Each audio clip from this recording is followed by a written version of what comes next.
मृत्यु का बीज पड़ना। पहले हमारे अंदर आध्यात्मिक मृत्यु का बीज पड़ेगा, तब हम इसमें जाएंगे। क्यों कहा जा रहा है कोई भी मानवीय शक्ति किसी भी नशा करने वाले व्यक्ति से नशा नहीं छुड़वा सकती। नशा छुड़वा सकती है तो मात्र एक चीज, उसकी आध्यात्मिक उन्नति। और आध्यात्मिक उन्नति करने के लिए उसे सरेंडर करना पड़ेगा अपने से, और अपने से नशे से बड़ी महान शक्ति पर, अपनी समझ का ईश्वर। आपके विश्वास का स्वरूप तय करेगा कि कौन होगी आपकी हायर पावर। ये विकल्प आपके पास है, लेकिन वही करेगा और कोई नहीं। आध्यात्मिक विकास आपका, आध्यात्मिक विकास जब अपने जीवन के मार्ग था अच्छे पति की जिम्मेदारी निर्वहन करने के लिए अपने को तैयार करेंगे, और जब अवसर मिलेगा उस जिम्मेदारी को निभाएंगे। आप आध्यात्मिक कार्य कर रहे हैं और आभार व्यक्त करते चलेंगे उस शक्ति का जिसने अब हमें पुनः जीवन जीने का अवसर दिया। अन्यथा पहले रुकेगी आपकी आध्यात्मिक ग्रोथ, और आध्यात्मिक ग्रोथ जब ही रुकेगी जब आप अपने किसी भी शक्ति को नकार देंगे कि अब मैं अपने जीवन को चला सकता हूँ। चला सकते हैं। हमें ध्वज का सम्मान करना चाहिए, लेकिन नींव के पत्थर को भी भूलना नहीं चाहिए। जो ध्वजा लगी है ना ऊपर, वो नींव का पत्थर ना लगा होता तो वो ध्वजा ना होती। तो हम भूल जाते हैं, हम भूल जाते हैं कि जैसे आज हम खड़े हुए हैं, हम तो ऐसे ही थे, ऐसे नहीं थे। किसी ने सहारा दिया तो खड़ा होना सीखा, उंगली पकड़ी तो चलना सीखा, कुछ कदम मजबूत हुए तो भागना सीखा। तो भूल कैसे जाएंगे? हम उन जन्मदाता को ही भूल जा रहे हैं जिन्होंने जीवन भर हमारा मार्गदर्शन किया बेहतर जिंदगी के लिए। हम उन्हीं को भूल जा रहे हैं जो साक्षात हायर पावर हैं, जो साक्षात इस धरती पर ईश्वरीय स्वरूप हैं, जिन्होंने हमारे जीवन में कभी भी कुछ गलत होने ही नहीं दिया, है ना? जिन्होंने हमारी जरूरतों के साथ साथ इच्छाओं का भी ध्यान रखा। आज उनके लिए आभार नहीं निकल रहा है हमारे मुंह से, और कह रहे हैं कि जिंदगी बेहतर जी लेंगे। तो ये सोच जिस भी व्यक्ति की है, वो सोच ले कि वो इसकी गिरफ्त में आएगा ही आएगा, है ना? जिसके अंदर आभार का व्यवहार नहीं है,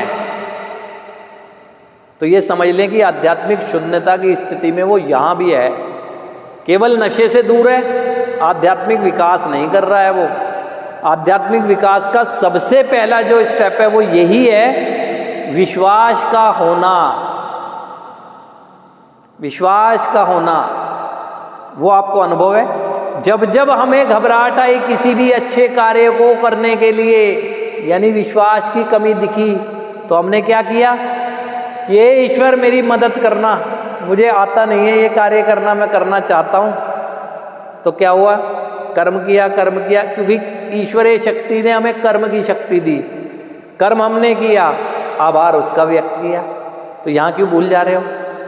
ये नव जीवन जो जीने की बात कही जा रही है, आप में घबराहट आना स्वाभाविक है।